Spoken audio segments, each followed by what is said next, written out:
제4절 주님이 오실 나라 1. 하나님이 임재하실 나라 1. 주님이 올 수 있는 나라.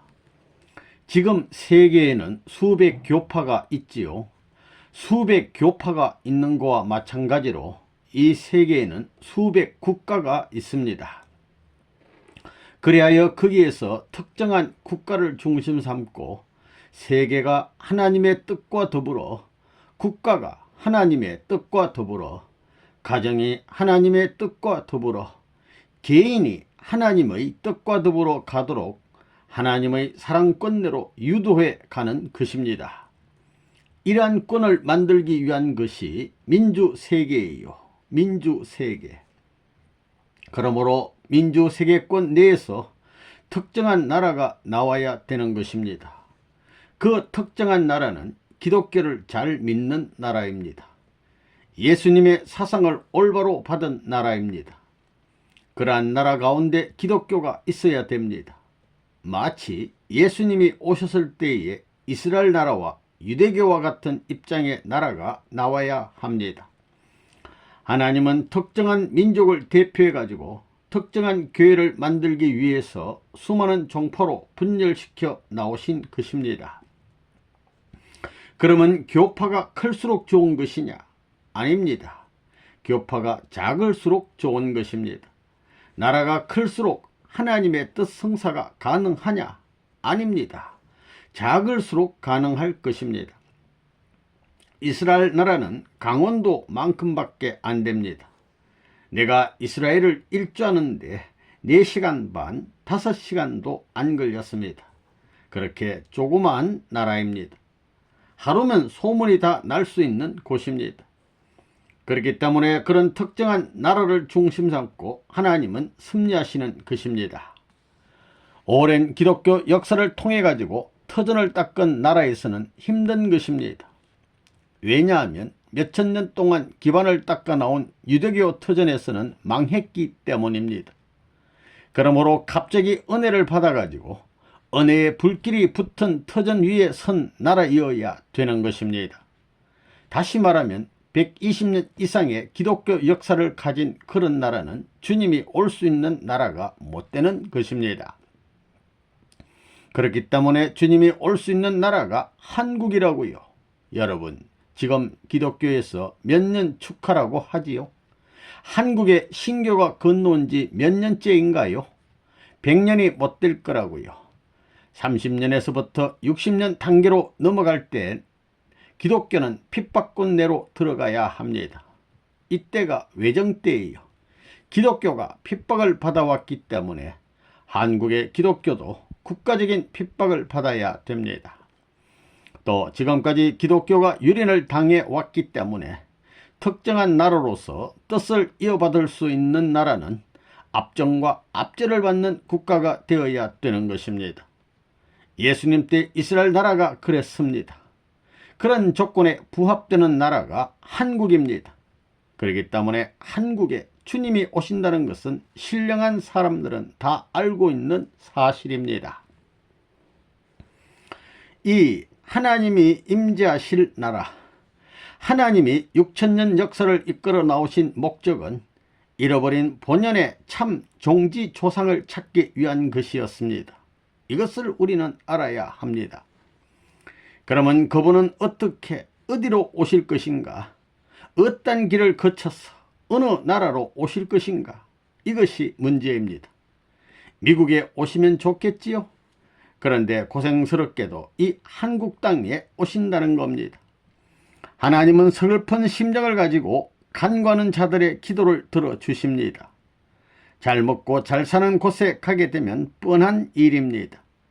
세상에서도 자식이 병신이면 그 자식을 더 생각하지요. 하나님의 사랑은 이렇게 되어 있는 것입니다. 그러면 주님은 어디로 오셔야 되겠습니까? 여러분은 주님이 어디로 오셨으면 좋겠습니까? 한국 사람은 한국으로, 미국 사람은 미국으로 오라고 할 것입니다. 미국 사람이 주님 한국에 가소서라고 기도하겠습니까? 영국 사람이 하나님 당신은 우리 영국을 사랑하시지만 주님은 한국으로 보내소서라고 기도하겠습니까? 누구든지 그저 주님이시여 우리나라로, 내 안방으로, 내 마음에 오소서 이렇게 기도할 것입니다. 이렇게 기도하는 사람들 전부가 도둑놈들입니다. 이 땅을 추잡한 지옥으로 만들어 놓고서 주님이시여 어서 오소서 하고 있습니다. 이런 자들이 자기들 욕심대로, 자기들 멋대로 주님이시여 여기로 오소서, 저기로 오소서 하고 있습니다. 아이고, 하나님이 불쌍도 하시지요. 이래서야 되겠습니까? 만약 주님이 자기들 원하는 곳으로 오시면 어떻게 하겠다는 것입니까? 하나님의 임재점은 한국이지만 이 임재점은 한국만의 것이 아닙니다. 이 임재점은 세계를 대표한 임재점이기 때문에 누구든지 이곳을 향해서 일치화되고 동화되기 위해서 정성들여 나오면 자동적으로 알게 되어 있다는 것입니다. 여러분에게 그런 인식이 있어야 됩니다. 여러분이 기도할 때 진정한 의미에 있어서 하나님이 임재하는 곳이 어디냐 하는 것을 생각해 보라는 것입니다. 하나님은 만물을 지어놓고 에덴 동산에 아담 헤아를 창조하셨습니다. 그래서 이 아담 헤아를 중심 삼고 임재하시려고 했는데 그 기점을 잃어버렸던 것입니다. 그래서 복귀 역사는 6,000년 동안 슬픔의 역경과 개척 노정을 거쳐 수많은 역사 과정에서 희생의 관문을 택해 나온 것입니다. 그러면서 하나님은 어느 곳에 임재할 수 있는 기점을 마련해 왔느냐? 그곳은 이스라엘이 아니라 한국입니다. 한국에서도 딴 곳이 아닌 통일교회입니다. 그러면 통일교회 어디냐? 결과적으로 선생님에 기결되는 것입니다. 3. 하나님의 섭리의 닻은 어디에 내려질 것인가? 선생님은 한국같이 미개한 나라, 한국을 미개한 나라라고 했다고 섭섭하게 생각하지 마세요. 그리고 아직까지 후진성을 면하지 못한 이 나라의 백성으로 태어난 것을 행복하다고 느꼈습니다. 왜 그러냐? 눈앞에 전개되는 모든 것들이 우리나라의 것과 비교가 되어지니 비교할 수 있는 내용이 풍부해지고, 그러한 내용이 풍부해지니 자연히 관심이 많아지기 때문입니다. 그렇지 않을 수가 없습니다. 반면에 1등 국민이라고 자부하는 나라의 사람들은 그 모든 것들에 대해 이게 뭐야 하는 식으로 무관심할 것입니다. 그것은 시골 사람이 서울에 오게 되면 보는 것이 전부 다 관심사이지만, 서울 사람이 시골에 가게 되면 시골 사람이 서울에 온 것보다 비례적으로 관심이 적은 것과 마찬가지입니다. 이러한 관점에서 문화 수준이 높은 어떤 나라의 국민보다도 이런 후진국가의 국민으로 태어났기에 세계의 모든 것을 감별할 수 있고 속속들이 비교하여 분석할 수 있는 관심사를 누구보다도 풍부히 가질 수 있는 것입니다. 후진국의 국민이 아니면 그런 것을 느낄 수 없는 것입니다. 구원섭리를 해 나오시는 하나님은 1등 국가의 국민을 중심 삼고 구원섭리를 할 것이냐, 후진국 국가의 국민을 중심 삼고 구원섭리를 할 것이냐? 얼핏 생각하면 1등 국가의 국민을 중심 삼고 섭리를 하실 것 같지만 천만의 말씀입니다. 세계에 대해서는 관심이 없고 자기 나라의 좋은 것과 자기들 스스로가 자랑하는 문화만을 생각하는 민족, 자기 나라의 형편만을 중심 삼고 생각하는 지극히 제한된 것만을 생각하는 환경에 하나님은 섭리의 닻을 내리지 않습니다. 그 반면에 미개한 민족에게는 관심사가 많습니다. 하나님은 그와 같이 관심사가 많은 사람들 가운데 섭리의 닻을 내리려 하실 것입니다. 만일 하나님이 높고 귀한 자리에 나타나면 모르지만 그렇지 않고 비참한 자리에 나타나면 1등 국가의 1등 국민이라고 자처하는 사람들은 하나님을 보잘것없다고 외면해 버릴 것이기 때문입니다. 일반적으로 생각해 보더라도 후진국가의 국민 가운데 나타나야 많은 수가 하나님과 관계를 맺을 수 있고 많은 수가 하나님에 대하여 관심을 가질 수가 있다는 것입니다. 그런데 특정한 민족 앞에 나타난다면 하나님에 대하여 관심을 갖는 사람이 소수로 한정될 것입니다. 4. 세계적 탕감의 재단에 오를 수 있는 나라. 여러분들은 개인 탕감 복귀로부터 시작하여 가정, 종족, 국가, 세계적인 탕감 복귀 도정을 가야 된다는 말을 많이 들어왔습니다. 그러면 세계를 위해 탕감 도정을 갈 수 있는 나라는 어떤 나라냐? 기필코 세계를 대표할 수 있는 한 나라가 있을 것입니다. 일본이 그런 나라로서의 권위와 위신을 가지고 있느냐? 아닙니다. 그렇다면 스스로 국위를 자랑하고 선진국가로서의 위대함을 자랑하는 국가 중에서 그런 국가가 있느냐? 세계를 대표하여 탕감의 재단에 오를 수 있는 나라가 있느냐? 없습니다. 지금 행복을 노래하는 나라는 그런 나라가 아니라는 것입니다. 역사 과정에서 몸부림치며 피어낸 투쟁을 했고 세계적인 사건을 자기와 연관시켜가지고 자기의 일로 여기며 몸부림친 민족, 그러한 국가만이 앞으로 세계를 책임질 수 있는 것입니다. 이러한 것을 여러분은 알아야 됩니다. 그러면 그러한 민족은 어떤 민족이어야 될 것이냐? 그러한 나라를 추구하면서 그러한 것을 주류 사상으로 받들 수 있는 민족이어야 됩니다. 그 나라 전체 국민이 남녀노소를 막론하고 그 사상과 그 행동을 100% 받아들여 소망의 상징으로 떠오를 수 있는, 그리하여 그 나라의 주류 사상이 되게 할 수 있는 사상을 국민 앞에 제시하는 운동을 지금 하고 있는 민족이어야 될 것입니다. 그런 종족, 그런 가정, 그런 개인이 되어야 되는 것입니다. 그러면 이 세계에서 어떤 나라가 그런 나라일 것이냐? 오늘 세계는 수많은 나라가 있지만 삼천리반도, 대한민국은 보잘것없고 비참한 나라이며 반분된 슬픔과 비운을 가지고 있는 나라입니다. 그러나 이 나라는 비운에 사라지는 나라가 아니라 오히려 그 비운을 타파해버리고 새로운 세계의 갑옷을 입고 가겠다고 몸부림치는 나라입니다. 아무리 역사적인 한이 매달리고 길을 막는다 하더라도 이것을 엉망이 책임져야 할 시련의 무대로 알고 여기에 생명을 투입하여 1년, 10년, 40년 혹은 반세기, 1세기, 수세기를 밀고 나갈 수 있는 민족 단결 운동, 민족 통일의 운동을 벌인다면 세계적인 탕감 노정을 책임질 수 있는 하나의 국가가 될 것은 두말할 것도 없는 사실입니다. 이러한 관점에서 볼 때 대한민국이 6천년이라는 기나긴 세월 동안 수많은 민족이 망하고 수많은 민족이 일어나면서 엮어온 굴곡의 역사에 하나의 국가 형태를 갖춰가지고 나왔느냐고 할 때 과연 그렇다고 할 수 있겠습니까? 대한민국의 역사는 슬픈 역사가 아니겠습니까? 그것을 인식할 수 있는 내 자신이 되어야 합니다. 이제 수단 곡절의 역사를 청산하고 승리의 권한을 가져야 하겠습니다. 내가 살고 있는 대한의 나라는 이러한 나라가 될 수 있다고 나는 주장해 왔습니다. 주님이 오는 나라는 갈라져 있지 않으면 안 됩니다. 그렇기 때문에 대한민국은 남북으로 갈라졌습니다.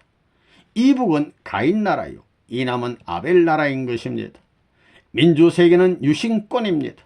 민주세계는 내적이며 하늘편이요, 공산세계는 외적이며 사탄편입니다. 유물과 유심은 하나입니다. 둘이 하나인 것을 몰라가지고 갈라져 싸우고 있는 것입니다.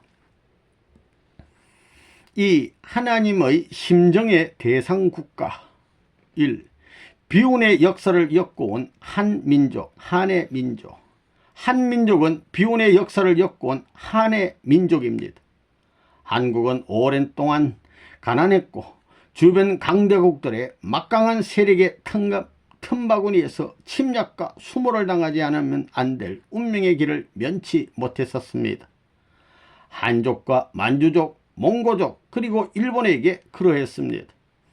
외세의 침략을 당할 때마다 수많은 사람들이 피눈물을 흘렸고 치욕의 아픔을 당했습니다. 그러는 중에도 이 민족은 결코 하늘을 버리지 않았습니다.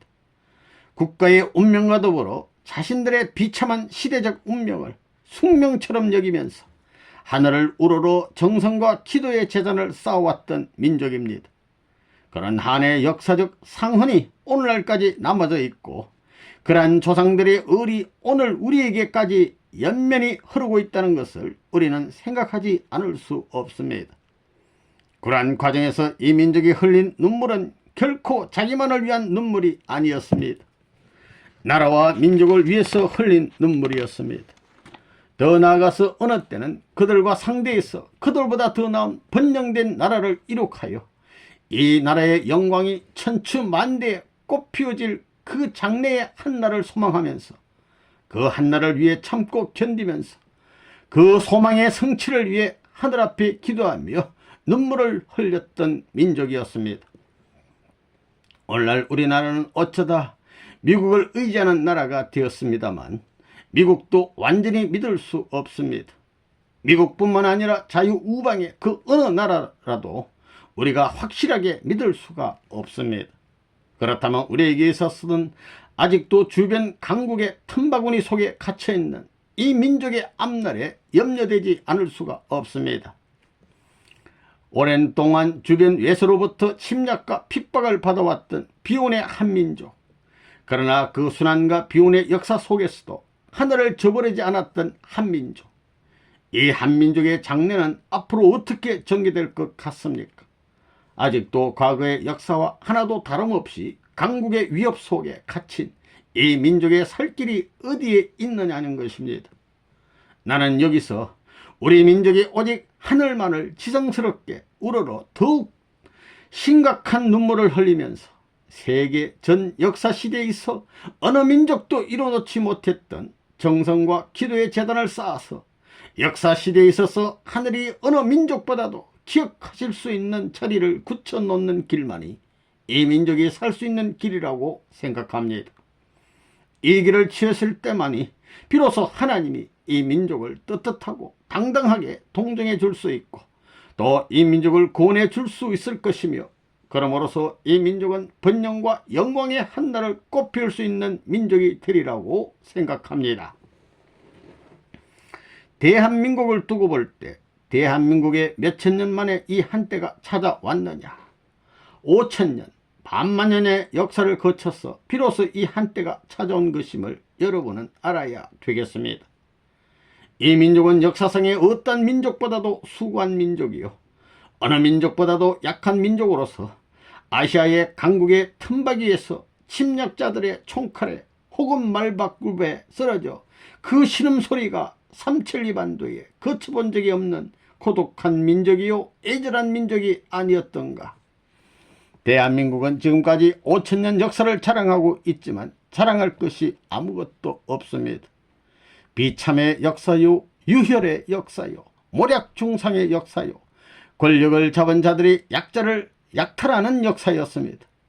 그렇지만 그렇게 시달리는 백성 가운데는, 순응하는 백성 가운데는 땀을 흘리고 고생을 하면서도 하늘을 붙들고 기도하는 마음, 더 큰 사랑을 가진 하나님이 계시거들랑 우리의 장래를 보장하시어 우리의 갈 길을 열어주십시오 라고 기도하고 순응하는 경천 사상이 있었던 것입니다. 그것이 이 나라 이 민족이 살아남을 수 있는 운명의 형태를 만든 것입니다. 대한민국의 역사가 비참한 역사이지만은 이것이 비참으로 끝나는 것이 아닙니다. 하나의 내려가는 사이클의 운세권 내에서 지금까지 신음했지만 올라가는 때가 올 것입니다. 이렇게 보는 것입니다.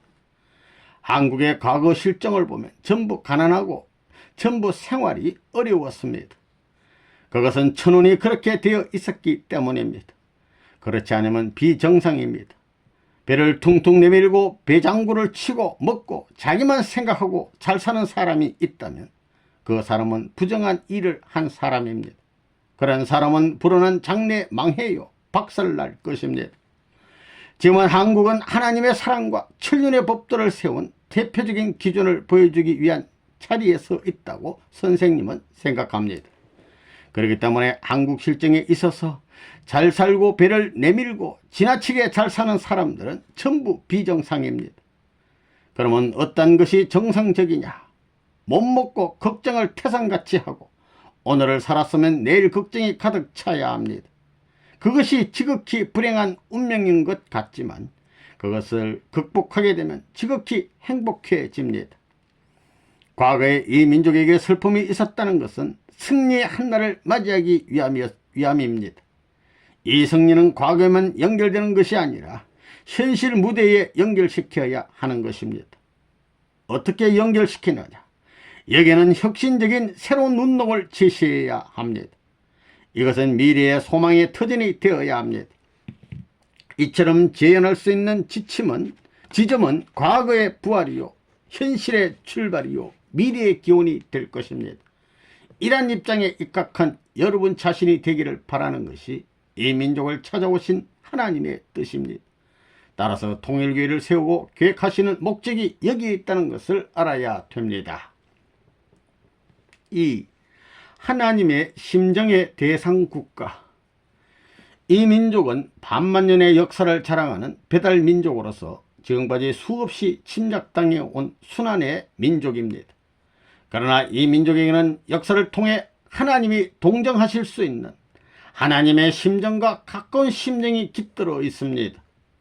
이 민족 역사의 배후에 있는 모든 참사는 가인 아벨의 참사와 마찬가지입니다. 대한민국 역사에 세계의 유례가 없는 궁중비사가 있었던 것은 세계 복귀 노정에 있어서 가인 아벨의 탕감 싸움을 대표로 해 나온 것이라고 생각하고 있습니다.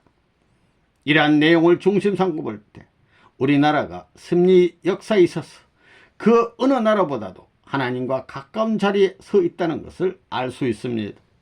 그래서 하나님께서 사랑하지 않을 수 없는 민족이 된 것입니다. 미국 청년들은 내가 가지고 간 무슨 약을 먹고 세뇌되는 것이 아니라 하나님께서 나에게 주신 말씀을 듣고 인격 혁명이 일어나는 것입니다. 하나님께서 한국 땅을 통하여 내리신 새 말씀은 한 번 듣기만 하면 인격 혁명이 일어납니다. 극히 이기주의적인 미국 사람이 세계를 위하여 희생하겠다고 나섭니다. 마약의 노예에서 해방됩니다. 엄난했던 과거에서 해방됩니다. 부모에게는 효도, 나라에는 충성, 하나님에게는 생명을 바쳐가며 봉사하려는 거룩한 인격자가 되어갑니다. 더군다나 그들이 공산주의를 하나님의 원수로 인정하고 공산주의와 싸우려는 신념이 이 세상의 그 어떤 신념보다 강하게 타오르게 됩니다. 어찌하여 하나님께서 세상을 구원하시려는 마지막 이념을 우리 조국 대한민국을 통하여 나타내는 것입니까? 한국은 무슨 자격이 있었기 때문에 끝날에 이와 같은 택함을 받은 나라가 되었겠습니까? 한마디로 말해서 한민족은 하나님의 사정을 알아들을 수 있는 민족이기 때문입니다. 역사상의 하나님은 기쁘신 분이 아니라 슬픔의 재앙이심을 아는 자가 없었습니다. 하나님은 창세시부터 자식을 잃은 부모였습니다. 아무리 죄왕이라 할지라도 자식을 잃은 부모는 비참하고 불쌍합니다. 역사 가운데 계시는 하나님은 불쌍한 아버지였습니다. 이 불쌍한 아버지에게 있어서 최대의 효자는 그 아버지의 아픔과 슬픔을 대신하는 아들입니다. 한민족이 바로 그런 위치에서 택함받은 것입니다. 한국의 5000년 역사는 고난과 시련의 역사였습니다. 한국은 오랫동안 가난했고 외세의 시달림 속에서 눈물의 맛을 알고 슬픔의 맛을 아는 민족이었습니다. 고난의 역사 속에서 시련을 당해온 한국의 사정은 타락한 인류, 곧 죽은 자식을 보고 탄식하는 하나님의 사정과 같습니다. 한국 사람들은 눈물의 맛을 압니다. 그러니 눈물의 하나님을 이해할 수 있습니다. 한국인은 고래로부터 비극을 좋아했습니다. 그것이 곧 타락이라는 비극을 맛보신 하나님을 동정할 수 있는 자격입니다. 속담에 가부의 사정은 가부가 안다는 말이 있습니다. 우리는 기쁨과 영광 속에 권세만을 누리시는 하나님인 줄 알았는데 그 하나님은 알고 보니 자식을 잃고 우시는 애절하고 외로운 아버지셨더라 이겁니다. 그 하나님의 심정을 위로하는 참 효자가 될 것을 믿고 하나님은 우리를 찾아오시는 것입니다. 3. 하늘이 세우신 부모의 인연을 찾은 민족. 이제 이 민족, 불쌍한 처지에 있는 우리 한국 백성이 살 길은 단 하나, 심정적인 주인과 인연을 맺는 것입니다. 우리는 다 벌거숭이가 되었습니다. 다 뺏겼습니다. 부모 처자도 잃어버렸습니다. 남북이 갈라져 내가 갖고 있는 모든 것들, 우리들이 갖고 있는 모든 것들이 다 파탄되었습니다. 인연과 관계가 다 깨져 나갔습니다. 자식이 누구인지, 부모가 누구인지, 형제 친척이 누구인지 몰라보게 되었습니다. 이왕지사 우리는 이런 환경에 태어났습니다. 그러나 역사를 청산하여 새로운 면으로 인계시키는 천적인 섭리가 있다는 것을 알지인데 먹을 것이 없다고 탄식하지 맙시다. 모습이 초라하다고 탄식하지 맙시다. 단 한 가지 살 길이 있나니 그것은 심정이 불타올라서 하늘이 세우신 부모의 인연을 찾아 나아가는 무리가 되는 것입니다. 그런 무리가 된다 할진대 이 민족은 세계를 지배할 것입니다. 심정적인 인연을 노래하고 하나님을 위로하며 한스러운 자기의 위치를 잊어버리고 하나님이시여 이러한 자리에 선 것도 감사하옵니다 할 수 있어야 합니다. 하늘이 잊어버리지 않으시고 불쌍한 자리에 있는 나를 이런 자리에 세워주신 것은 목적하는 세계와 인연 맺도록 하기 위한 뜻이 있기 때문임을 알았다 할진대 그저 감사해야 한다는 것입니다. 우리 민족은 세계적으로 볼 때 불쌍한 민족입니다. 두 사조의 틈에 끼어서 몰리고 쫓기고 유린당하는 민족이 되었습니다. 그러나 그것은 하늘이 무심하게 불쌍한 자리에 몰아넣는 것이 아니라 거기에서 끌어내어 새로운 역사를 엮어 나가게 하기 위함이라는 것을 알아야 합니다. 어떤 주의도 비참한 환경을 무대로 해서 출발하지 않은 것이 없습니다. 풍속과 제도와 권위로 전적인 심정을 잃어버리고 퇴폐한 이스라엘과 유대교의 형식화된 교단을 발판으로 해서 예수의 새로운 심정의 역사는 폭발되었습니다. 4. 하나님의 종손이 될 수 있는 민족. 하나님을 중심 삼은 최종적인 종손이 되어야 합니다. 종손이 되는 데는 수천 년 동안 내려온 선조들이 필요로 하는 종손이 되어야 된다는 것입니다. 그래서 아담 가정에 있어서 아담과 헤와가 실수한 것을 헤원 성세해 주고 아벨이 가인에게 억울하게 죽은 것을 헤원 성세해 주고 노아 가정에 8 식구를 남겨가지고 이 세계에 심고자 하셨던 하나님의 소원이 이루어지지 못한 것을 전부 헤원 성사해야 합니다. 또한 아브라함과 이삭과 야곱은 물론 모세 예수님의 한을 풀어줘야 합니다. 그러기에 이들 전부가 필요로 하는 최후의 종족이 되어야 합니다. 역사적으로 모든 국경을 넘어서 많은 나라에 수많은 민족이 있지만 그 수없이 많이 왔다 간 민족 자체들도 앞으로 종손이 될 수 있는 한 나라를 선택해야 됩니다. 그 나라가 어디가 되겠습니까? 미국이 되어야겠어요? 한국이 되어야겠어요? 한국이 되어야겠습니다. 여러분들은 한국 사람이니 한국이 되어야 한다고 말합니다. 그렇지만 미국 사람들에게 물어보면 결사적으로 미국이 되어야 된다고 말합니다. 세계 역사상 미국이 어떤 민족보다도 우월하기 때문에 축복해 줄 수 있는 바탕이 필요 없으니 미국이 되어야 한다고 할 것입니다.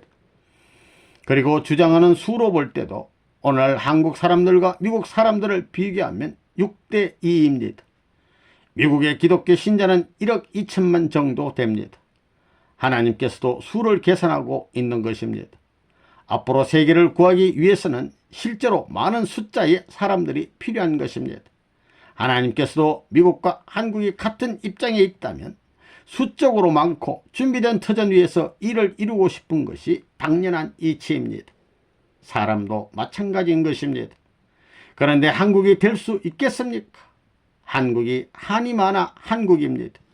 사람들은 한 나라를 이루고 하나의 핏줄이기 때문에 한국이라고 하지만 아닙니다. 한이 많아 한국인 것입니다. 그 한은 돈이 없어 못 사는 한이 아니라 아버지 어머니를 만나지 못한 한입니다. 여러분은 고아입니다. 5. 하나님의 심정을 위로해 드릴 수 있는 민족이 되자. 많은 한을 품고 나왔던 한국 민족, 이 민족은 굶주려라, 헐벗어라, 나그네가 되라 한 성경 말씀대로 다 했습니다. 옛날 하늘을 위해 나아가던 사람들이 그랬습니다.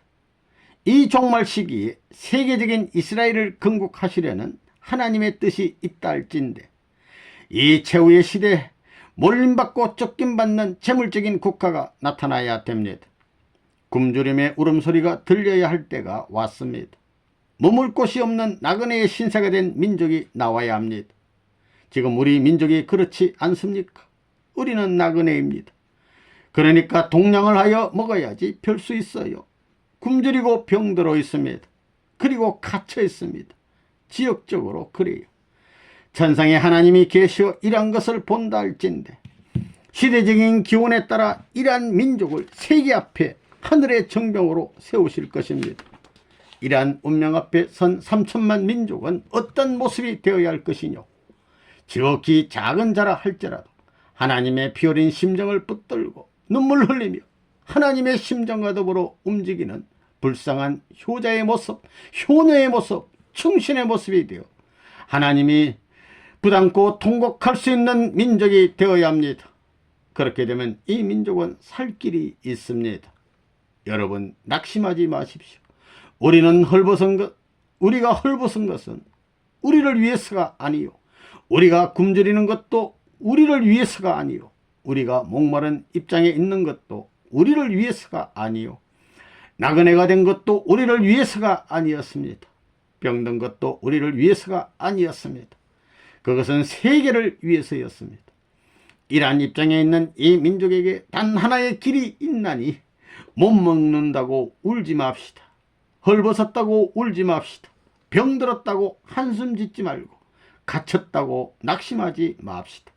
6천년 역사 노정에서 하나님의 뜻과 선을 찾아 나왔던 사람들의 발걸음이 그랬고 타락한 그날부터 지금까지 하나님 역시 그러한 역사를 거쳐오며 수고하셨습니다.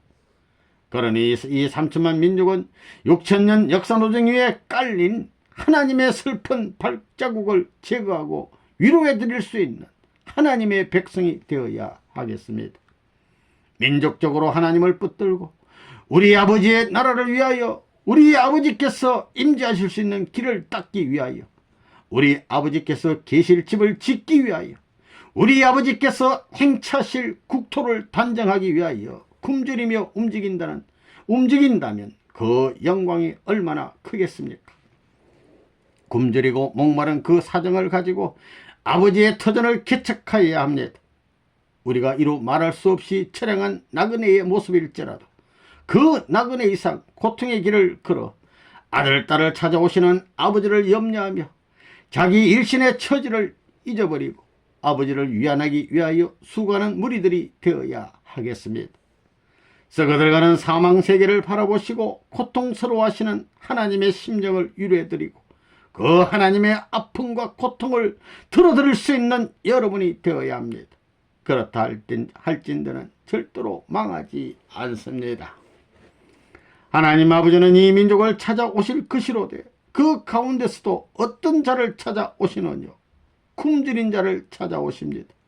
먹고 춤추는 화찬란한 자리에 있는 자의 아버지로 찾아오시는 것이 아니라 굶주린 자의 아버지로 찾아오십니다. 이는 당신께서 그런 역사노정을 거쳐 오셨기 때문입니다. 나그네를 찾아오십니다. 그러니 여러분은 나그네의 자리를 거쳐 나가야 합니다. 갇힌 자를 찾아오시며 병든 자를 찾아오십니다. 그러한 곳에 하나님의 심정이 머무를 수 있기 때문입니다. 이것을 알아야 합니다.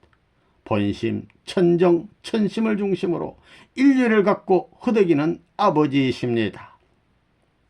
여러분, 우리 대한민국 뭐 어렵다고 낙심하지 마십시다. 못 살아도 좋아요. 아무래도 망할 세상. 오늘날 물질 문명의 최고도에 달해가지고 세계적인 지도국가의 자리에 있던 미국 자체를 보더라도 뭐 정 둘 곳 하나도 없습니다. 누가 나보고 문선생 당신 미국에 가서 살겠습니까? 하고 물을 때 나 미국에 가서 살고 싶지 않다고 했습니다. 그래서 고추장을 먹고 땀을 흘리면서 이웃을 염려할 수 있는 한 민족이 그리운 거예요. 그들은 그래도 미래를 향해서 허덕일 수 있고 내일의 소망을 가지려고 하지만 그들은 다 해방이에요. 포화 상태에 도달했다는 거예요. 여러분들 낙심하지 마십시오. 낙심하지 마십시오. 3. 천연적인 혜택을 입은 한국. 1. 천연적인 혜택을 입은 한국. 서구 문명은 어디 가서 보따리를 풀어 놓아야 하느냐? 돈 많은 사람들에게 풀어 놓을 것이냐? 아닙니다. 세계 사조와 더불어 서구의 문명이 정착하게 될 최종 종착점이 어딜 것이냐? 우리나라입니다. 우리나라뿐이라는 것입니다. 한국은 그럴 수 있는 천연적인 혜택을 많이 받았습니다. 하늘이 주신 자연적인 혜택을 많이 입었어요. 그래서 잘 살게 되어 있습니다. 이태리 같은 나라에 가서 산을 보면 거의 다 대리석입니다. 이태리 대리석이 유명하지요. 그런 산을 보면 정이 떨어집니다. 시루떡을 갖다 붙여 놓은 것 같이 얼룩덜룩합니다. 또 로마의 성터에 가보면 옛날에 토굴이었던 것을 파헤쳐 놓았습니다. 벽돌을 구워 놓은 것도 불그레하니 보기에 좋지 않습니다. 그러나 한국은 지형적인 조건을 중심 삼고 보아도 살기 좋은 나라입니다. 더욱이나 기후는 세계 어느 나라와도 비교가 안 됩니다. 살기 좋으려면 우선 기후가 좋아야지요. 그렇지 않아요? 여러분, 오늘 비가 오면 좋겠어요? 나쁘겠어요? 비가 오면 기분 잡치는 것입니다. 살기 좋으려면 우선 날씨가 좋아야 돼요. 사람의 얼굴도 눈살을 찌푸린 얼굴이 보기 좋습니까? 명랑하고 박력 있는 얼굴이 보기 좋습니까? 물론 박력 있는 사람이 좋지요. 어깨에 죽지가 펴지고 통통한 것을 보면 누구든지 와서 붙들고 친해지고 싶어하고 좋아합니다. 한국은 작은 나라입니다. 작지만 아주 깊은 뒷방에서 고이고이 길러놓은 5대 무남 동료의 신랑감을 찾다가 드디어 신랑감을 찾게 되면 그 무남 동료와 신랑이 만나서 찾아갈 수 있는 데이트 장소로 어울릴 만큼 좋은 나라입니다. 신랑 신부가 맨 처음 만나면 다방으로 가겠어요? 데이트 장소를 찾지요. 그때 찾아갈 정도로 멋있는 나라가 한국입니다. 내가 일본에서 살아봤지만 일본은 습기가 많아서 끈적거립니다. 대만 같은 데를 가봐도 마찬가지입니다. 홍콩이나 중국 대륙도 마찬가지입니다. 저 태국이나 필리핀 등 동남아 각국을 다 돌아봤지만 대한민국만큼 좋은 나라가 없었습니다. 대한민국이, 이 한국이란 나라가 얼마나 살기 좋은 곳입니까? 봄날에는 좀 몸이 노곤할 때가 있지요. 그렇듯 몸이 피곤하고 노곤할 때 잠을 자고 일어나서 이불을 박차고 척 나가서 문을 열고 맑은 공기를 마시면 얼마나 상쾌합니까? 해 뜨기 전에 가슴 속까지 솔솔 불어오는 바람의 맛은 또 어떻습니까? 참으로 기가 막히지요. 한여름의 칼국수 맛은 또 얼마나 일품입니까? 대한민국의 겨울은 사만사온의 날씨입니다. 이때 삼수와 사수는 원리적으로 딱 들어맞는 수입니다. 상과 사를 더하면 칠수록 그것은 완성수입니다. 왜 하필이면 사만사온이겠어요? 누가 그렇게 만들었겠어요?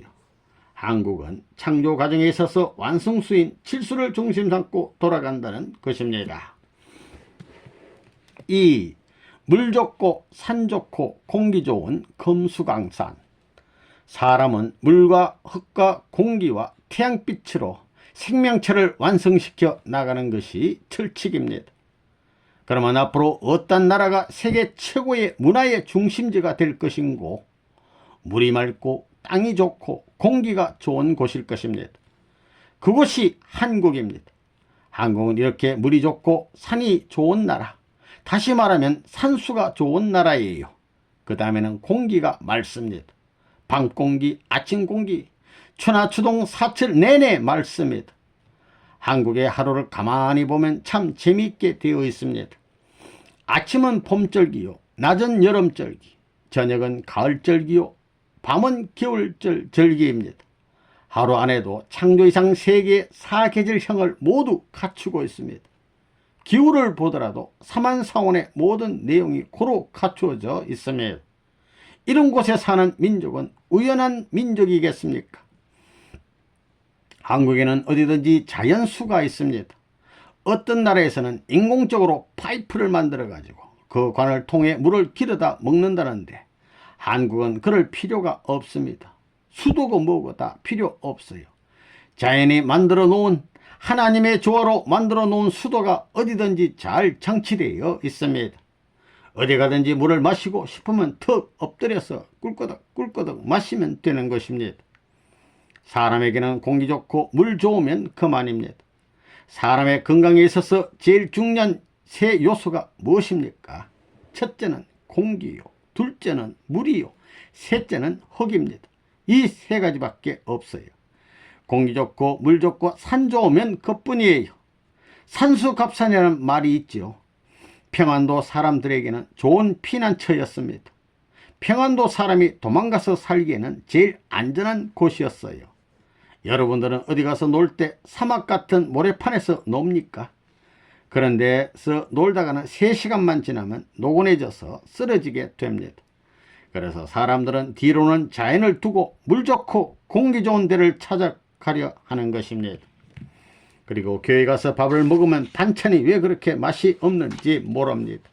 그렇다고 교회에 사람들이 정성을 안 들인 것도 아닙니다. 그 반찬을 가지고 청평에 가서 먹으면 아주 맛있습니다. 젓가락을 가지고 장단까지 맞추면서 먹게 됩니다. 이거 왜 그럴까요? 생각해 보세요. 왜 그럴까요? 음식을 소화하는 데는 공기가 절대적으로 영향을 주기 때문입니다. 그렇기 때문에 폐병 환자라든가 무슨 속병이 있는 사람들은 반드시 공기가 좋은 곳에 가서 요양하게 하는 것입니다. 미국 같은 데를 가서 경치를 보면 이건 순전히 싱겁습니다. 미국 사람들처럼 크기는 크지만 싱겁고 멋대가리가 없다는 것입니다. 내가 나이아가라 폭포에도 가봤지만 거기서 하루 이틀만 살면 골이 떨어지겠어요. 그런 곳은 선전이 많이 된 곳이니 그저 눈을 꼭 감고 지나가다가 한번 볼만한 곳이지 살고 싶은 생각이 드는 곳은 아닙니다. 이름난 곳이라 해서 둘러봐야 뭐 바람난 뚱뚱한 여자가 치마를 감고 둘러싼 것과 같은 그런 식입니다. 그렇게 돌아다녀 보아도 한국의 경치가 세계적인 절경입니다. 한국의 설악산에 가보면 아주 세계적인 절경입니다. 금강산이나 설악산은 산 중의 산이니까 말할 것도 없지만 다른 것도 마찬가지입니다. 그러기에 우리 강산을 금수강산이라고 하는 것입니다. 이 금수강산이란 말은 무슨 뜻입니까? 비단에다 수놓은 강산이라는 뜻입니다. 사실이 그렇습니다. 산을 다녀보면 어딜 가든지 전부 다 별장지대입니다. 저 구라파의 스위스 같은 나라에 가보면 산들이 얼마나 험한지 집 지을 곳이 없습니다. 누가 알프스 산맥 꼭대기 같은 곳에 올라가 집을 짓겠습니까? 올라가자면 얼마나 힘이 들겠어요. 그래도 그런 곳에 무지무지한 고생을 해가지고 길을 닦아놓고 집을 짓고 사는 것을 보면 신기합니다. 한국은 좋은 나라입니다. 우리 한국은 아무리 높은 산이라도 그 꼭대기에 멋진 별장을 지을 수 있습니다. 그러니 그런 산 꼭대기에 멋진 별장을 지어놓고 헬리콥터를 타고 다니면 마치 신선 노름을 하는 것 같을 것입니다. 그러니 한국은 신선 노름을 할 수 있는 자연 환경을 가지고 있다는 것입니다. 3. 삼천리 금수강산. 그동안 내가 세계를 많이 돌아다녀 봤는데 우리나라와 같이 산수가 수려하고 아름다운 나라를 보지 못했습니다. 여러분 중에 외국 여행을 해본 사람이 있다면 내 말이 거짓말이 아니라는 것을 잘 알 것입니다. 그래서 나는 그런 사실을 느낄 때마다 만일 하나님께서 이 지구를 바라보실 때 세계에서 가장 아름다운 나라로 한국을 생각하지 않을까고 생각해 봤습니다. 우리나라는 글자 그대로 금수강산입니다. 이런 금수강산에서 살고 있는 여러분은 한국에서 사는 것만으로도 행복한 것으로 받아들여야 합니다. 에헤 금강산 12,000 복마다 기암이요 한라산 높고 높아 명성 이로구나. 에헤야 좋구나 좋다 지하다 좋구나 좋아 명성의 이강산아 차랑 이로구나. 에헤 석굴암 아침경은 못 보면 한이 되고 해운대 저녁달은 볼수록 유정해라. 에헤야 좋구나 좋다 지하자 좋구나 좋아 명성의 이강산아 차랑 이로구나. 이 얼마나 좋습니까? 한국의 절경을 노래한 이 노래가 에헤 백두산 천지에는 선녀의 꿈이 깃고 압록강 여름철은 뗏목이 경계로다. 에헤야 좋구나 좋다. 지하자 좋구나 좋아. 명성의 이강사나 차랑 이로구나. 여러분이 알다시피 한국은 참 아름다운 강산이라고요. 아름다운 곳이에요. 한국 땅은 어디 가든지 실정이 안 난다고요.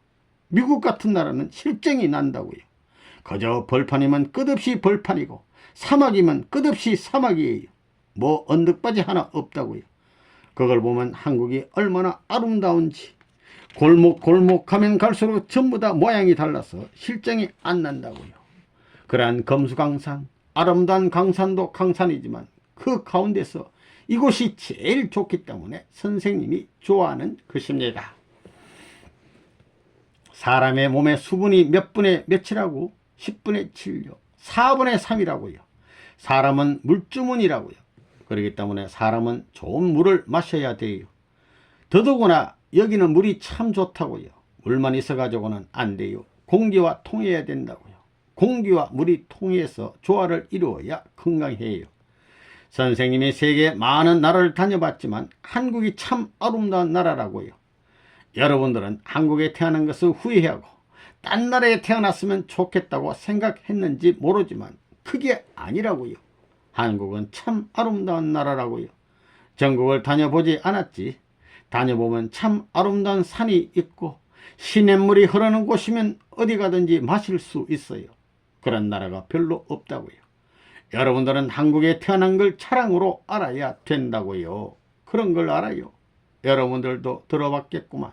예, 사실이 그렇다고요. 스위스 같은 나라가 아름답다고 하는데 그게는 웅장하고 규모는 크지만 이와 같이 묘하고 아름답지가 않아요. 하루 종일 여행을 해도 지루하지 않아요. 한국은 어딜 가든지 변화가 참 많아요. 그런 입장에서 보면 세계 어떤 나라보다도 자연 환경의 혜택을 받고 있어요. 공기도 좋고 햇볕이 있고 바닷물도 그렇고 물이 맑다는 거예요. 어디 가든지 맑은 물이 흐르고 있어요. 보통 어떤 나라에도 이런 것은 볼 수 없어요. 4. 천부의 소질을 갖고 있는 한국 민족. 사람에게 환경이 좋은 것이 얼마나 좋은가 하는 걸 생각해 봐요. 환경이 좋으면 좋을수록 사람의 생각이 아름다워질 수 있어요. 환경이 나쁘면 나쁠수록 아름다운 생각을 할 수 없어요. 그렇기 때문에 한국의 자연을 두고 볼 때 사람들은 다방면으로 생각을 할 수 있는 민족이라는 것입니다. 한국은 다방면의 환경과 접해 있기 때문에 한국 사람은 다방면의 생각을 할 수 있는 천부의 소질을, 하늘이 준 소질을 갖고 있습니다. 또 한국은 하나의 산봉우리면 산봉우리, 지형이면 지형, 전부 다 개성이 다 틀린다고요. 다른 나라를 보면 산줄기가 전부 다 연하여 가지고 되어 있지만 여기는 산맥에 관계없이 그냥 그대로 다 톡톡하고 전부 다 톡톡하다고요. 개개의 성격을 뚜렷이 갖고 있어요. 그러한 자연의 환경 가운데 자라났기 때문에 한국 사람의 개성이라는 것은 세계 어떤 사람보다도 톡톡한 것입니다. 그러면서 자주적이에요. 누구의 말도 듣기 싫어하고 누구든지 지는 걸 싫어한다고요. 봉우리가 작지만 그 자체가 아름답다는 거예요. 환경이 작지만 여기는 자랑할 것이 많다는 거예요.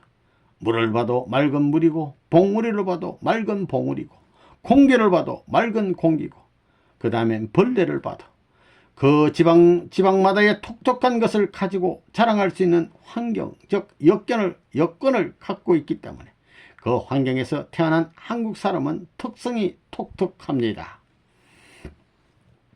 4. 세계인의 성지가 될 한국. 1. 앞으로 농사지어 먹고 사는 때는 지나간다. 우리 한국 사람들이 언제까지나 농사만 지어 먹고 살아서는 되겠습니까? 놀고 살아야 되는 것입니다. 여러분들 일하고 싶지는 않지요? 일하고 싶어요? 안 하고 싶어요? 안 하고 싶습니다. 안 하고 싶어도 할 수 없이 하는 거지요. 그러니까 한국에서 농사지어 먹고 사는 때는 지나간다는 것입니다. 그러면 앞으로 어떻게 될 것이냐? 이제는 세계적으로 통일교회 식구가 점점 많아질 것입니다. 독일 사람이 왔다 가고 지금은 이태리 책임자가 와 있는데 앞으로는 구라파 일대에 있는 사람들이 한국에 와 보지 않으면 위신이 안 선다는 것입니다. 왔다 간 사람들은 뽐내고 다닐 것입니다. 그렇게 되면 너도 나도 경쟁이 붙을 것입니다. 중요 식구만 왔다 가게 된다면 못 가는 사람은 위신이 서지 않을 때가 온다는 겁니다. 통일교의 식구라면 어느 누구든지 한국을 왔다 가야 체면을 세울 수 있게 되기 때문에 순식간에 선전이 되는 거라고요. 그렇겠죠? 이렇게 되면 앞으로 바빠질 것입니다. 지금도 우리 본부가 상당히 바쁩니다. 일본 사람들이 일일이동동하며 줄을 잇고 있습니다. 외국 사람들은 우리 식구 외에도 많이 올 것입니다. 그렇게 되면 그들을 모셔다가 한두 시간 반 거리 되는 명성지는 전부 다 다니는 겁니다. 팔도의 강선을 다 거쳐서 구경하게 하는데 버스는 한두 시간 반 거리면 됩니다. 3시간은 지루합니다. 이 정도의 거리를 연결해 가지고 전부 다 관광시켜주면 그들이 스스로 한국은 그야말로 하나님이 사랑하지 않을 수 없다 하게 되는 것입니다. 그렇게 해가지고 돌려보내게 되면 자기 나라로 돌아가서 한국을 자랑하게 됩니다. 그렇게 하여 외국의 관광객을 많이 유치하자는 것입니다. 통일교의 교인의 사촌내, 팔촌되는 사람들이 아시아를 거치게 되면 전부 다 한국에 안 올 수 없게 됩니다. 그렇게 되면 그 한국을 그냥 그대로 이용하자는 거예요. 곳곳에 호텔과 연락해가지고 한 40일 코스로 프로를 짜가지고 쭉 일정하게끔 해서 돌려보내게 하는 것입니다. 그렇게 되면 전부 우리 신세를 지게 되기 때문에 우리가 하자는 대로 해야지 별 수 있어요. 그러니 거기에 프로를 전부 다 짜가지고 원리 사상을 집어넣는 거예요. 이렇게 해서 그 사람들에게 안팎으로 선전해가지고 우리 통일교의 친척들까지도 전도하게 하자는 겁니다. 이렇게 그 사람들을 전도해가지고 그들에게 전부 다 관광국으로서는 스시 같은 나라보다 한국이 더 좋다는 소문을 내도록 하는 것입니다. 우리는 앞으로 이러한 관광객을 유치해가지고 벌어먹고 살아야 된다고요. 이 세계인이 한국 성지를 순례할 때가 온다. 선생님이 1960년대 21일 노정을 걸은 적이 있습니다. 여러분 그거 알지요? 이런 길을 앞으로 일본 사람에게 답사하게 하는 것입니다. 21일 코스는 개척 당시에 선생님이 핍박받으면서 털렁털렁한 찌푸차를 타고 산골길을 다녔는데 이 길은 성지니만큼 너희들은 신발 벗고 걸어라 하면 맨발로 걷는 것입니다. 이래가지고 일본 사람들을 전부 다 줄지어 일일이동동 해가지고 출발하게 하고 그 다음 곳에서 또 출발하게 하고 그 다음 기다렸다가 출발하게 하고 이렇게 해놓으면 삼천리반도 삼지사방에 기다리는 사람이 길을 메우게 될 것입니다. 그렇게 박통제로서 돌아가게끔 해놓으면 일본이 끝나면 그 다음 미국 이렇게 해서 경쟁하게 하는 겁니다. 그렇게 되면 성질 급한 사람은 이거 어디 여기서 기다리겠나 하면서 날아와 가지고 미리 기다리는 거예요. 선생님이 순례하던 코스를 그렇게 맨발로 걷게 할 때가 온다는 것을 알아야 되겠습니다.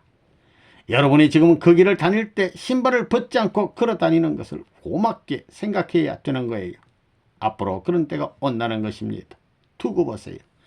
이스라엘에 있는 예루살렘 성전에 가보니 박물관장이 예수님 당시에 예수님이 쓰시던 젓가락 자박지 부러진 쇠붙이 하나라도 있으면 좋겠다고는 것입니다. 만일에 그런 것이 하나 있다면 그것은 미국을 줘도 안 바꾸었다는 것입니다. 그렇다는 겁니다.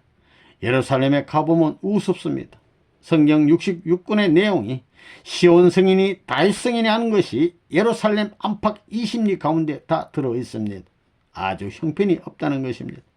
그런데 그 예루살렘을 순방하는 크리스찬을 보면 길을 걷는 것도 조심스럽게 걷고 별천지 천국에 들어와 살림살이를 시작하는 기분을 가지고 미쳐서 돌아다닙니다. 그걸 보게 되면 앞으로 이 나라 한국이 얼마나 멋질 것이냐 이겁니다. 또 메카 같은 곳도 지금 회계교의 순례자들이 그 사막지대를 계속 연달아 순방하고 있는 것이 사실 아니에요? 그런 걸 보면 그보다도 더 굉장한 한국이 될 게 아니냐 이겁니다. 그러니 한국을 잘 먹고 잘 살게 만들어 놓아야 되겠습니다.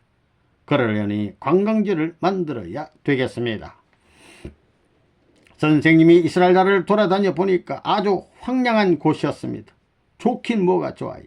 적과 꿀이 흐르는 가난 복지라고 했던 것, 하나님의 축복을 크게 말하다 보니 그렇게 말했던 것이지요. 이스라엘 전체를 돌아다녀 봐도 적과 꿀이 흐르는 곳은 없었습니다. 어느 한 군데도 정붙일 곳이 없었습니다. 며칠 후 요단강 건너가 만날이라는 찬송가를 생각하며 요단강이 어떻게 생겼는지 보기 위해서 기대를 가지고 갔습니다. 가보니 거기에 무슨 용이 올라가는 자리라고 하면서 들어가 보라는 거예요. 그러나 전부 다 사막지대로서 모래뿐이었습니다. 그러고 보면 한국 강토는 얼마나 좋아요. 어디를 가더라도 옥토와 푸른 초원이 있고 맑은 물이 흐르고 있습니다. 그러면 이스라엘 같은 곳에서도 예수님의 세례를 받았는데 우리 한국같이 옥수가 흐르는 이곳에서 왜 세례를 못 받아요? 틀림없이 이렇게 말할 것입니다. 지금도 그래요. 이스라엘 나라가 관계공사를 해서 초목이 있는 푸른 초원을 만들어 놓았지만 2000년 전 예수님 당시에는 뭐 형편이 좋았겠어요. 그때 요단강이라는 것은 오리 새끼가 놀아 꾸중물이 튕기는 곳이었을 것입니다. 3. 세계인이 그리워하는 본향의 나라. 수많은 인류가 바라보는 그 본향 땅은 어디일 것이냐. 이것이 지금까지 인류가 찾아 나오는 소망의 기점입니다.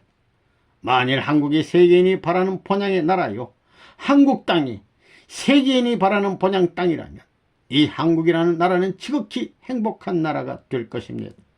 또한 그 나라 가운데서 어떤 지점이 그런 곳이라고 하면 그 지점은 그 나라에서 제일 귀한 곳이 됩니다. 선생님이 일본에 갔을 때 일본 식구들에게 말했지만 만일 한국이 세계가 그리워하는 그런 본향의 나라라면 지금 백두산 꼭대기에 있는 땅이라도 일본 은자의 어떤 땅보다도 비쌀 때가 올 것입니다. 왜? 지금 전세계 15에 가까운 기독교 신도들이 앞으로 주님이 오시는 본향을 그리워하고 있거늘 만일 그런 곳이 나타났다고 온 세계에 알려지면 순식간에 15개에 가까운 기독교 신도들이 어떻게 해서든지 이 나라를 찾아올 것이기 때문입니다. 또 찾아왔다가 그냥 가는 것이 아니라 기필코 이 한국 땅에 자리를 잡아 행복하게 살려고 할 것입니다. 이 조그만 땅에 기독교인만 15개에 가까운 사람들이 찾아든다고 하면 여기에는 큰 문제가 벌어질 것입니다. 이렇게 볼 때 세계인이 그리워하는 본향의 나라라고 해도 큰일입니다. 이런 면에서 볼 때 한국이 경치가 좋고 산수가 좋은 것은 앞으로 그런 사람들이 찾아들게 되면 여기에 관광호텔을 지어서 그들을 맞이하기 좋게 하기 위해서 하나님께서 미리 준비하신 것인지도 모르겠습니다. 어떤 나라에 가보더라도 한국처럼 아름다운 곳이 없습니다. 한국처럼 기후가 좋은 곳도 없습니다. 아침에 일어나 창문을 열고 태양빛을 바라보는 상쾌한 그 기분, 그것은 어떤 나라에서도 느낄 수 없는 것입니다. 또한 해가 저물어가는 석양의 자연과 어우러진 그 풍경이라는 것은 어떤 나라에서도 볼 수 없는 은은하고도 풍요로운 것입니다. 이런 것을 볼 때 한국은 그 어느 나라보다 자연적인 혜택을 많이 받고 있다는 것을 우리는 느끼게 됩니다. 4. 한국에서 태어난 긍지를 갖자. 여러분은 한국하면 제일 나쁜 곳이고 혹은 살기 어려운 나라로 생각할는지 모르지만 그렇지 않다고요. 한국이 세계 어떤 나라보다도 좋은 나라라고 여러분은 생각해야 되겠어요. 선생님이 전세계 여러 나라 혹은 유명하다는 곳은 다 다녀봤지만 한국같이 아름다운 나라가 없더라고요. 산수를 보나 혹은 기후를 보나 모든 것이 어떤 나라에도 지지 않는 세계에서 자랑스러운 나라이다 하는 것을 유명한 곳을 갈 적마다 더더욱 느꼈어요. 만일에 하나님이 계신다면 어떤 나라를 제일 사랑하겠느냐 생각해 볼 때 이 지구성을 내려다보는 하나님은 아름다운 곳을 사랑할 것입니다. 그 아름다운 곳이 어디냐? 한국입니다. 그래서 한국은 하나님의 사랑을 받을 수 있는 나라예요. 이 세계를 돌아보고 선생님이 그런 것을 많이 느껴봤어요. 그렇기 때문에 한국에서 태어난 것을 무엇보다도 자랑스럽게 생각해야 되겠어요.